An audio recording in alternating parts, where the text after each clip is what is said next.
Dilanjut ke materi selanjutnya yaitu pemrograman bidang Artificial Intelligence kepada Ibu Ana Baita MKOM. Waktu dan tempat kami persilahkan. Oke, izin share screen dulu. Oke, Bismillahirrahmanirrahim. Assalamualaikum warahmatullahi wabarakatuh.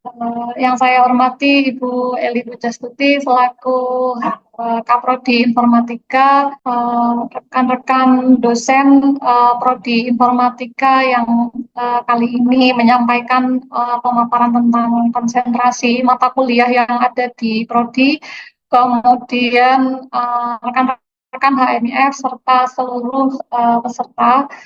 Nah, sebelumnya perkenalkan saya Ana Taita gitu, dengan konsentrasi AI dan software engineering. Nah, sebenarnya ini satu kesatuan gitu ya. Mungkin nanti yang bagian software engineering nanti akan disampaikan oleh Pak Bambang. Jadi di sini saya ngambil satu partnya saja, yakni tentang AI seperti itu. Oke, slide saya sudah tampil ya, Mbak? Sudah, Bu? Double screen. Oke. Sudah. Oke, nah apa itu konsentrasi AI? Nah, di sini konsentrasi AI ini adalah jalur peminatan yang mana tadi ya sudah dijelaskan oleh Bu Eli, kita ada tiga. Nah, di sini salah satunya adalah AI yang mana fokusnya ini adalah pada pengembangan sistem cerdas berbasis data. Kemudian nanti bagaimana melakukan implementasi dari algoritma machine learning dan juga deep learning, kemudian melakukan programming gitu ya, tentunya dengan solusi AI untuk masalah-masalah yang real gitu ya. Nah, lalu apa tujuannya gitu ya di konsentrasi AI ini? Di sini diharapkan nanti teman-teman nih dapat merancang, create model yang berbasis AI. Kemudian yang kedua, teman-teman bisa melakukan analisis, ngolah data, baik itu dataset yang skalanya kecil maupun yang skalanya besar. Kemudian teman-teman bisa mengimplementasikan AI untuk ya riset, industri ataupun kalau mau nanti jadi cikal bakal startup seperti itu. Kemudian menghasilkan produk tentunya gitu ya, karena nanti model akan dideploy jadi produk, publikasi dan melakukan inovasi-inovasi berbasis AI. Lalu kompetensi apa yang dipelajari di konsentrasi ini? Nanti teman-teman akan belajar yang namanya machine learning. Nah, machine learning ini nanti ada beberapa pendekatan, yaitu baik yang supervised ataupun unsupervised. Jadi supervised ini adalah model-model yang dilatih dengan data yang sudah berlabel, kemudian kalau yang unsupervised ini adalah model-model yang dilatih tanpa label seperti itu. Kemudian teman-teman juga akan belajar beberapa arsitektur-arsitektur dari neural network dan juga deep learning tentunya. Kemudian teman-teman akan belajar tentang computer vision, baik itu image classification, kemudian object detection, ataupun segala hal yang mengolah gambar, gitu ya. Kemudian yang ketiga adalah NLP atau Natural Language Processing. Ini ketika yang diolah nanti basisnya adalah bahasa alami kita sehari-hari. Kemudian berikutnya teman-teman juga diharapkan mampu ya melakukan deployment dari AI, entah itu bentuknya nanti sebagai aplikasi web, kemudian entah itu mobile app, entah itu dijalankan di edge device. Nah, lalu mata kuliah apa saja yang support di konsentrasi AI? Nah, ini yang pertama ada kecerdasan buatan. Kecerdasan buatan ini 2 SKS wajib gitu ya, sebenarnya ini wajib. Jadi teman-teman baik yang ngambil mata kuliah apapun, yang mengambil konsentrasi apapun, nanti tetap wajib mengambil mata kuliah kecerdasan buatan atau sekarang mau diganti jadi kecerdasan artifisial gitu ya. Nah, di sini bobotnya 2 SKS. Nanti yang teman-teman pelajari adalah bagaimana sih menyelesaikan masalah menggunakan pendekatan AI, di mana di sini problem solving AI ini dibagi jadi 4 pendekatannya. Yang pertama, teman-teman bisa melakukan hal-hal yang berbasis pencarian. Kemudian yang kedua, melakukan teknik-teknik berbasis penalaran atau rationing. Kemudian yang ketiga, teknik-teknik yang berbasis learning, uh, machine learning, deep learning. Kemudian yang keempat adalah planning. Nah, karena hanya 2 SKS, biasanya yang planning ini di skip. Jadi hanya ada pencarian, kemudian penalaran, dan learning atau apa namanya, pembelajaran. Kemudian mata kuliah berikutnya, nah ini yang mulai konsentrasi beneran, jadi yang nggak ngambil software engineering dan AI ini boleh skip di mata kuliah ini, jadi mata kuliah AI lanjut.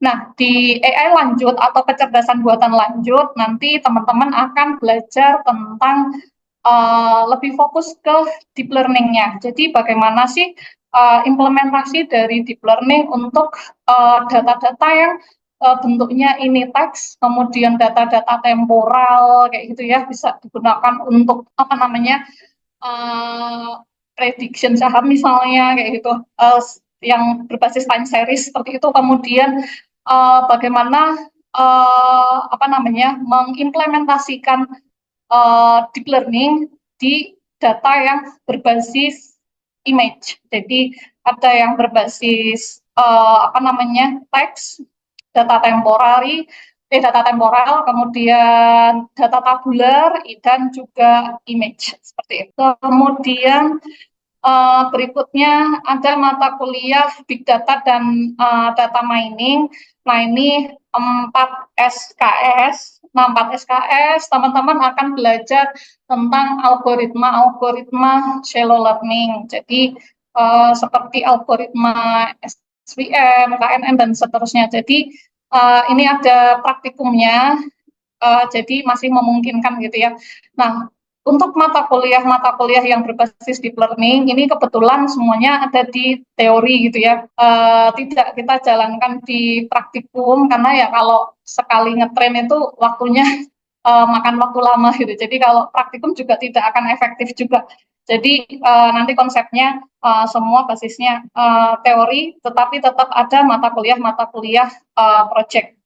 Nah, salah satunya ini nanti di project data mining gitu ya. Ini uh, versi lanjut dari BDDM dan juga AI. Jadi teman-teman akan diminta untuk deploy gitu ya. Bagaimana model-model yang sudah dibuat nih di mata kuliah sebelumnya, ini bagaimana dijadikan aplikasi. Kayak gitu. Kemudian berikutnya ada mata kuliah Big Data dan Predictive Analytics lanjut. Nah, ini titik tekannya adalah teman-teman belajar bagaimana kalau kita bekerja dengan data yang besar. Misalnya di sini data-data ketika data yang tersedia ini banyak, misalnya lebih dari 5 giga kayak gitu.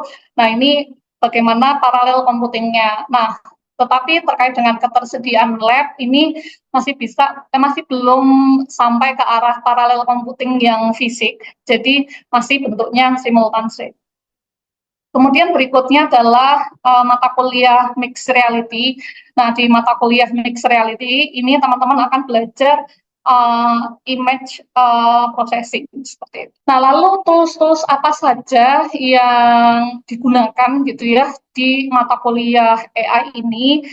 Nah, kita akan menggunakan Python gitu ya, lebih banyak menggunakan Python karena ini free gitu ya, open source. Nah, kita bahasanya biasanya pakai Python. Nah, untuk teman-teman yang uh, angkatan 2024 ini masih menggunakan kurikulum 21, di mana di sini tidak ada basic Python, sehingga silahkan teman-teman yang minat di AI ini belajar secara otodidak terkait dengan basic Python. Kemudian yang kedua, uh, library apa namanya, TensorFlow. TensorFlow, nah ini biasanya kita gunakan untuk apa namanya, membuat model berbasis deep learning. Kemudian di sini juga ada PyTorch gitu ya. Yang ketiga ini ada PyTorch. PyTorch ini juga sama seperti TensorFlow. Nah, dia digunakan untuk modeling berbasis deep learning. Kemudian yang sering kita pakai di mata kuliah BDDM atau data mining. Nah, ini nanti biasanya kita pakai shallow learning ini pakainya di library scikit-learn. Nah, di sini sudah ada gitu ya. Jadi nanti tidak benar-benar create dari awal. Kemudian untuk mengolah data, nanti biasanya teman-teman butuh yang namanya NumPy. Nah, ini kita pakai NumPy dan juga Pandas gitu ya di sini. Kemudian untuk image processing biasanya pakai apa namanya OpenCV gitu. Nah, untuk di lab sendiri untuk angkatan 2024 mungkin nanti lebih banyak menggunakan Google Colab gitu ya untuk environment-nya, untuk Google Colab. Kemudian untuk mata kuliah Big Data Predictive Analytics lanjut menggunakan environment dari PySpark, karena PySpark sebenarnya ideal untuk uh, big data seperti itu. Kemudian output yang dihasilkan gitu ya, setelah teman-teman belajar di konsentrasi AI ini berpeluang menghasilkan apa nih? Yang pertama tentunya final project berbasis AI gitu ya. Jadi di beberapa mata kuliah itu akan ada gitu ya penugasannya nanti adalah project based. Nah, di mana teman-teman akan kami push untuk ya harus create project gitu ya, final project seperti itu. Kemudian yang kedua, nah dari final project yang ada ini bisa di naik level kan nih. Jadi skripsi gitu ya. Harapannya nanti ya linear gitu dari project-project yang teman-teman sudah ambil di mata kuliah, nextnya uh, ke skripsi juga gitu, linear dengan skripsinya. Kemudian yang ketiga adalah teman-teman bisa apa namanya melakukan publikasi ilmiah gitu ya dengan hasil riset teman-teman yang sudah teman-teman dapatkan di proyek-proyek mata kuliah sebelumnya. Nah, ini inline banget dengan apa yang sudah disampaikan oleh Bu Eli tadi, bahwa ketika teman-teman melakukan publikasi ilmiah, ini apa namanya bisa menjadi salah satu jalur juga gitu ya di non reguler. Kemudian berikutnya teman-teman bisa berpeluang bisa membuat HKI gitu ya, ataupun juga prototipe fisik gitu ya. Kemudian bisa juga mengikuti hibah gitu ya. Hibah tentunya kalau hibah biasanya ya bersama dengan dosen, kalau mahasiswa sendiri mungkin ikutnya di PKM ya, gitu ya. Kemudian berikutnya adalah nah kalau dari final project yang teman-teman hasilkan ini bagus, tentunya bisa jadi ini adalah jadi produk-produk yang siap untuk lomba kayak gitu ya, siap untuk lomba. Nah, lomba pun sekarang juga apa namanya jadi jalur gitu ya untuk teman-teman bisa lulus non reguler. Jadi dari produk-produk yang ada yang teman-teman kembangkan di mata kuliah ini tuh possible banget untuk teman-teman bisa lulus gitu ya dengan beberapa jalur tadi. Nah, ini adalah beberapa contoh final project gitu ya. Ini dari mata kuliah proyek data mining. Ini ada teman-teman yang bikin apa ini?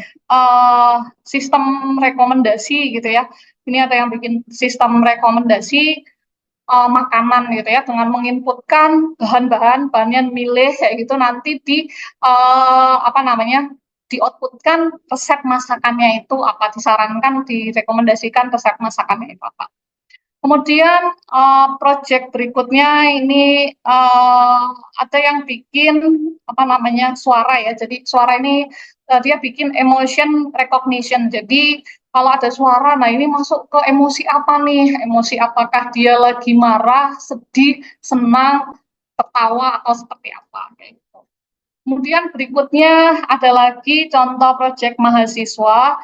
Ini dari hasil final project PDM juga. Ini ada yang bikin klasifikasi buah dan nutrisinya. Jadi dimasukin nih sebuah gambar, kemudian ini tuh buah apa, kemudian nutrisinya berapa, apa kandungan nutrisinya. Nah, ini salah-salah apa namanya beberapa final project yang dihasilkan di mata kuliah PTM. Kemudian berikutnya nih, tadi ya output yang dihasilkan apalagi, oh publikasi ilmiah. Nah ini beberapa alumni gitu ya, yang sukses lewat jalur publikasi ilmiah, di mana di sini ada Mbak eh, Hamidah gitu ya. Ini dia publikasi di ketiga di jurnal Applied Science Research di EASA. Kemudian ini ada Mas Faras, ini best presenter di uh, conference IEEE ya, ini di IC Tasik di 2025. Kemudian berikutnya ada Mbak Ririn. Nah, Mbak Ririn ini juga dapat best paper saat conference IEEE di nama konferensinya di ICORIS 2024. Nah, berikutnya tadi ya, peluang berikutnya adalah bisa digunakan produk ini, produk hasil final project teman-teman untuk lomba gitu ya. Nah, ini apa namanya, lomba yang baru diadain di kemarin, yakni Ignition gitu ya. Di kategori AI, ini juara satu dari tim mendadak ini dia membuat modeling protein gitu ya, dan juga enzim seperti itu. Kemudian yang kedua ini tim-tim, nah ini dari tim-tim ini membuat chatbot gitu ya, chatbot tafsir Al-Quran gitu ya. Kemudian yang ketiga create membuat gambar batik gitu ya, menggunakan lightweight gun. Nah ini semua gitu ya, ini produk dari final project mata kuliah AI lanjut gitu ya. Kemudian berikutnya gitu ya, tadi peluang berikutnya adalah teman-teman bisa dapat nih yang namanya HKI, kemudian bikin prototipe ataupun juga mengikuti hibah gitu ya. Nah ini salah satunya hibahnya dengan Bu Bekti. Di sini mahasiswa ada yang membuat OCR nota. Jadi kebetulan karena saya menguji mahasiswa ini digunakan untuk apa namanya non reguler juga gitu ya. Nah ini dari nota yang ada di input gitu ya, dipakai OCR kayak gitu, kemudian langsung masuk datanya ke database itu. Jadi nggak usah input satu-satu, oh ini pembeliannya apa kayak gitu gitu. Kemudian selain itu juga develop chatbot yang menggantikan customer gitu di UMKM Cisamin. Kemudian yang kedua ada hibah apa namanya Bima. Di sini ada produknya ini atau prototipenya ini adalah Smart Baby Sat, di mana ini adalah apa namanya early warning system gitu ya, yang dipasang di pantai Drini, di mana sistem ini akan membunyikan alarm ketika posisi pengunjung pantai ini apa namanya melewati zona bahaya kayak gitu. Nah ini pakai object detection teman-teman semuanya. Nah ini menggunakan CCTV. Nah ini prototipenya HKI-nya ini berupa desain industri. Kemudian berikutnya adalah proyek Silvanus gitu ya.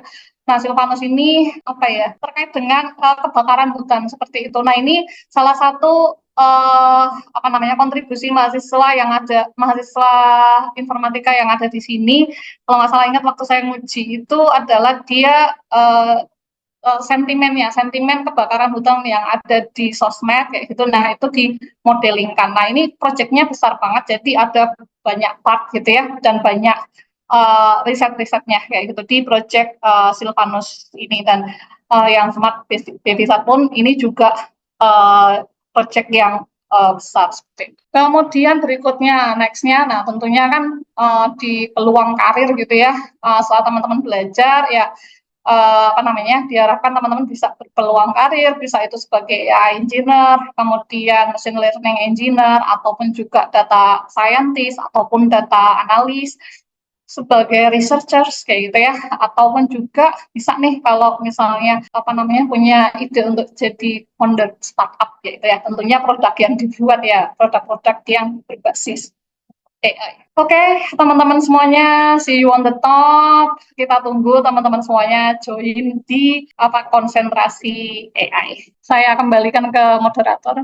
Baik, terima kasih Ibu atas pemaparannya. Baik teman-teman, sesi tanya jawab kembali dibuka. Silahkan teman-teman yang ingin bertanya lebih lanjut mengenai konsentrasi pemrograman bidang AI, silakan bisa raise hand atau di kolom chat ya. Silakan teman-teman. Mungkin teman-teman baru menyiapkan pertanyaan ya. Kalau nanti ada pertanyaan bisa langsung ditanyakan di akhir sesi.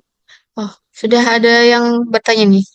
Dari Mas Bagas Putra, profesi apa saja yang bisa ditekuni setelah mengambil konsentrasi AI? Tadi ya Mas, bisa AI engineer gitu ya, atau machine learning engineer, kemudian data scientist, yaitu karena teman-teman belajar ngolah data kayak gitu.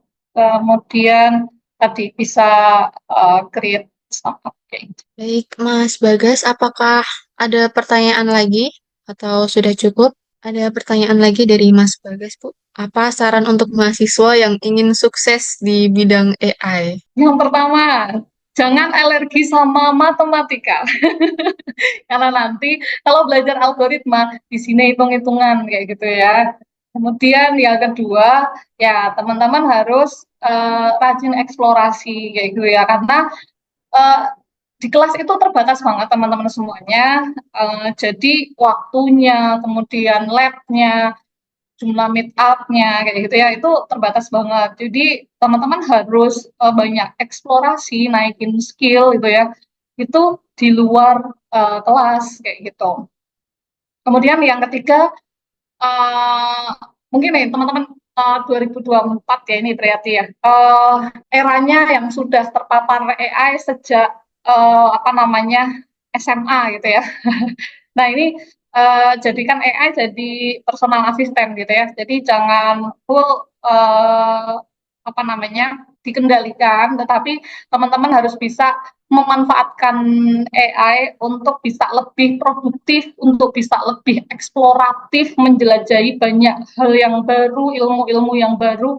Karena di sini algoritma ini berkembang dengan cepat, kemudian apa namanya, ya segala hal itu berkembang dengan sangat cepat gitu ya. Jadi nggak akan mungkin tuntas dibahas di kelas. Baik, untuk Mas Bagas, apakah sudah cukup? Oke, lanjut dari Mas Sigit Muyaki. Untuk yang wajib dikuasai itu apa saja ya, Bu? Kira-kira bekal kita untuk di dunia industri nanti dan apakah masih bisa jadi full stack developer jika ambil konsentrasi ini? Oke, nah konsentrasi ini kan nanti jadi satu memang dengan software engineer yang nanti lanjutannya nanti akan dibahas nih oleh Pak Bambang Bilu kayak gitu. Nah nanti teman-teman bisa banget nih kalau ambil di konsentrasi software dan AI ini teman-teman masih apa namanya bisa jadi full stack developer. Baik, Mas Sigit, apakah sudah cukup atau ingin bertanya lagi? Ada lagi untuk pembekalannya apa saja ya, Bu, yang wajib dikuasai di dunia industri? Pembekalannya ya semua mata kuliah. Semua mata kuliah wajib teman-teman pelajari kayak gitu ya, karena nggak bisa terpisahkan gitu ya teman-teman semuanya. Jadi kan teman-teman akan belajar banyak hal gitu ya dari beberapa mata kuliah. Tadi juga Pak Andika sudah sempat sampaikan bahwa oh apa namanya jaringan komputer ini nggak bisa lepas nih dari programming. Ya sama, AI pun juga sama. AI juga nanti basicnya apa? Basicnya tetap programming. Teman-teman belajar looping, teman-teman belajar percabangan, teman-teman belajar apa namanya literasi kayak gitu ya, literasi sama kayak looping, variabel dan seterusnya. Mungkin bedanya algoritmanya yang di coding kayak gitu. Logiknya kan algoritma, tapi bagaimana mengimplement itu tetap by coding kayak gitu. Permisi, saya izin bertanya. Terima kasih kesempatannya. Nama saya Handi Brian, Bu. Meneruskan jawaban dari Mas Jaki tadi, semua mata kuliah udah dipelajarin ya, Bu. Misalkan kita udah lulus nih, Bu. Jujur saya belum tahu dan belum pernah dunia kerja di bidang IT itu seperti apa. Ambillah in case di Microsoft itu sempat ada PHK ya, Bu ya, beberapa karyawan. Nah, kalau di dunia kerja di bidang IT tentunya itu setelah kita belajar di semua pembahasan, di semua mata kuliah itu sesusah apa ya Bu ya, kayak kita harus expert di bidang ini kah atau kita harus expert di bidang semua bidang kah, seperti persaingannya tuh sejauh mana Bu? Atau kalau misalkan kita udah lulus dari Amikom ini, kita udah punya bekal dari semua mata kuliah yang udah dipelajarinya itu, apakah ada chance buat kita itu bersaing di kelas Microsoft lah Bu, maksudnya. Gitu ya Bu. Oke, tadi ya mungkin kalau misalnya terkait apakah harus apa namanya oke di semua bidang, tentunya tidak ya. Saya rasa setiap orang itu punya passion, setiap orang dikaruniai apa namanya talenta yang berbeda-beda. Jadi ada orang yang bagus di A, kemudian punya sisi minus di B kayak gitu ya. Tentunya nggak akan punya performa yang bagus di semua bidang. Makanya juga mungkin konsentrasi ini ada itu untuk mewadahi gitu ya passion di masing-masing bidang tadi kayak gitu ya. Terkait dengan uh, peluang kerja kayak gitu ya. Ya, banyak apa namanya PHK gitu. Teman-teman juga bisa apa namanya mulai menjual produknya gitu ya. Jadi kalau bisa create eh, produk ini tuh harapannya juga nggak selalu apa namanya tadi ya eh, untuk di company kayak gitu. Seperti itu. Mungkin teman-teman juga bisa menjual hal-hal yang bisa dihasilkan tadi selama kuliah. Kayak gitu. Mungkin Bapak Ibu dosen yang lain bisa menambahkan Bu Eli, Pak Topa, Pak Bambang. Ya, terima kasih ya Mas Handi pertanyaannya. Benar kata Bu Ana.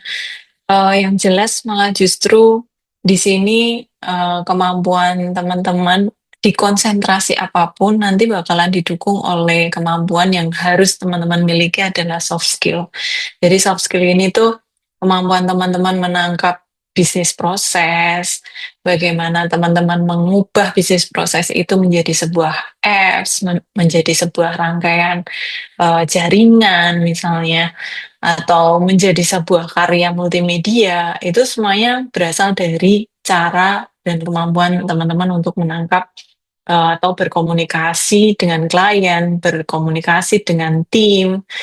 Jadi soft skill yang ini butuh banget dimiliki karena kalau teman-teman tadi ya kayak dibandingin sama ada layoff di Microsoft, yang belum bisa dilakukan adalah kemampuan bisnis proses, mengubah bisnis proses yang teman-teman ini AI nggak bisa diajak meeting nih guys. Jadi kalian yang harus mengencapsulate bisnis proses itu menjadi sebuah apps yang benar-benar dibutuhin gitu.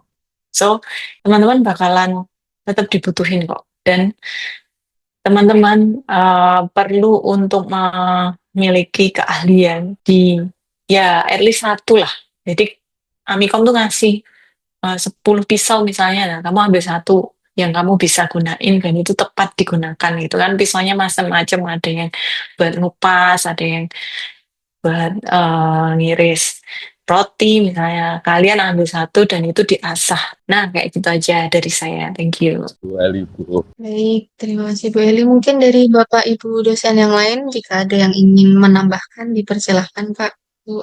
Sepertinya lanjut ke materi berikutnya dulu aja, Kak. Soalnya nanti takutnya kesiangan. Baik, mungkin sebelum lanjut ke materi selanjutnya, ada satu pertanyaan lagi dari Mas Bagas.